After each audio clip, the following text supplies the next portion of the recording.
Don't listen to this alone in the dark. Welcome back, listeners. If your elevator stops between floors and the lights don't come back right away, don't stay inside waiting for it to fix itself. And if you feel something breathing in the dark when you know you got in alone, do not turn around. Tonight's story, If the Elevator Stops, Don't Stay Inside, starts now. I remember exactly when it stopped. Not because it was loud, but because everything else wasn't. I had just stepped into the elevator, hit my floor, and leaned back like I always do. Same building, same ride, same quiet hum under my feet. The doors closed, the motor kicked in, and it started going up. Then the hum cut out completely. No slowdown, no warning, just silence.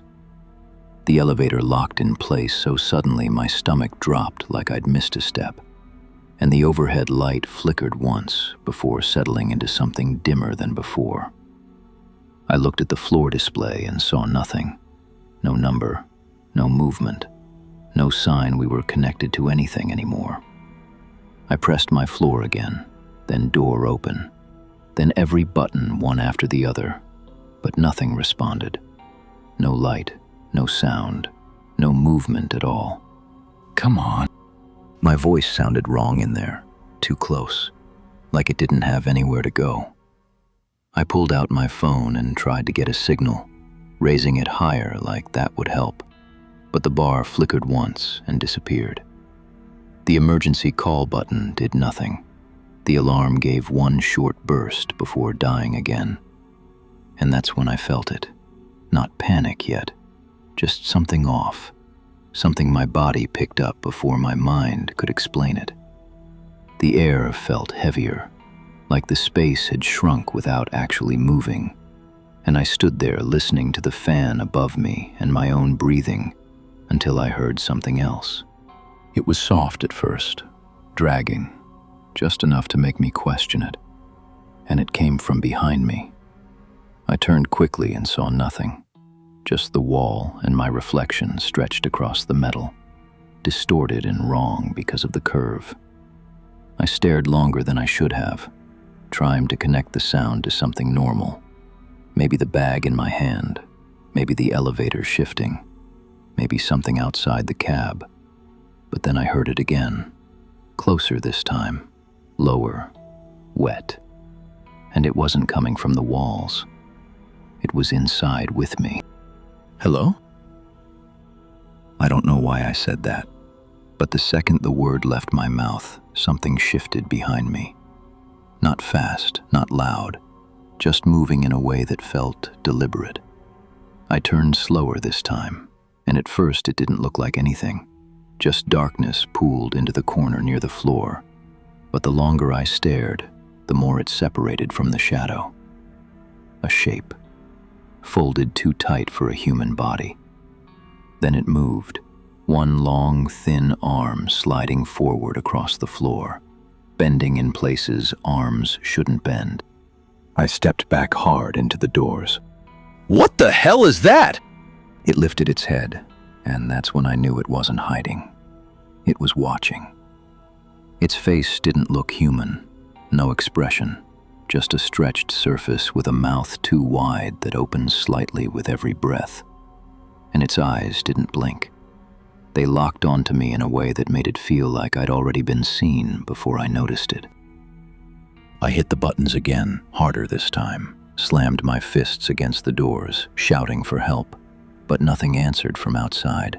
No footsteps, no voices, nothing at all. Behind me, I heard movement again, closer now, and when I turned, it wasn't in the corner anymore. It was halfway across the floor, and I hadn't heard it move. It just was there. That's when it hit me, that I wasn't stuck in there with it. It was keeping me in there. I told it to stay back, even though I knew it wouldn't listen, and it didn't. It rose slowly, unfolding in a way that made my stomach tighten. Too tall, arms hanging too low, head tilted slightly like it was trying to understand me. Every step it took was quiet, too quiet, like it wasn't touching the floor the same way I was. I grabbed the water bottle from my bag and threw it at its chest as hard as I could. It hit solid, loud in the small space, but it didn't react at all, didn't flinch, didn't even look at it. It just kept coming. I yelled at it to stop, and it did, but not because I told it to, because it chose to. It stood there a few feet away, breathing slowly, controlled, watching me like it was learning something. Then it moved again, faster this time, and when I tried to slip past it, it cut me off instantly, like it knew exactly where I was going before I did. I stumbled back into the corner, my phone slipping from my hand, the flashlight turning on when it hit the floor and lighting the elevator from below. In that angle, I saw more of it, the skin stretched tight over something wrong, limbs too long, hands too thin, and its shadow didn't match it. The shadow moved slightly before it did. "Please." Its head tilted more, like it understood that word, and it stepped closer. I grabbed the button panel again, even though I knew it wouldn't work, and it didn't. But then it reached past me, one long arm sliding across the wall, and its fingers touched the buttons. Every single one lit up at once. The elevator jerked and started moving down, too smooth, too fast. No floor numbers, no sound from outside, just motion that didn't feel connected to the building anymore. I asked where we were going, even though I knew it wouldn't answer, and it didn't. It just stood there, watching me as we kept descending longer than we should have, deeper than the building allowed, until I felt it in my legs and chest, like we were leaving something behind. When it finally stopped, it was soft, controlled, and the lights dimmed even further. The air got thicker, hotter, and it stepped closer until it was right in front of me. I could see the inside of its mouth shift when it breathed, hear that low sound building in its throat, and when I tried to move, it grabbed my shirt, not violently, just enough to hold me there. I pulled against it, hit it, kicked it, but it didn't move, just leaned closer like it was studying me. Then there was knocking from outside the elevator. 3 slow hits, and hope hit me so fast it hurt. I shouted for help, but the thing slammed me back into the wall before I could reach the doors. The knocking came again, and then my own voice answered from the other side. Perfect, exact, repeating what I had just said. I stopped breathing. The thing looked at me, then back at the doors, then back at me again, like it knew I understood. The knocking stopped, and my voice came again from outside, softer now, closer, asking to be let out. The thing slowly let go of my shirt and stepped back like it was giving me a choice, but I didn't move. I couldn't. The voice dragged along the doors, telling me it knew I could hear it. Then everything went silent again. It turned back to me and stepped closer, grabbed my arm this time, cold and tight, and when I tried to fight it, there was nothing I could do. It held me there like I weighed nothing, and then the lights went out completely. Not dim, not flickering, just gone. Total darkness. I couldn't see my own hands, couldn't see anything. Just hear breathing that wasn't mine getting closer. Something touched my leg, slow and deliberate, sliding upward, and I jerked away into the wall, but then it touched my chest, flat against my heartbeat. I swung blindly and hit nothing, and then right by my ear I heard it breathing, wet and close. I screamed, slammed my hands against the doors, hit every button, and the alarm finally screamed to life, loud and constant, until something grabbed my wrist and pulled my hand away, cutting it off instantly. The elevator lurched upward fast, throwing me to the floor, and above me I heard it moving across the ceiling, crawling, dragging those long fingers from one side to the other. I scrambled up just as the elevator slammed to a stop and the lights came back on all at once.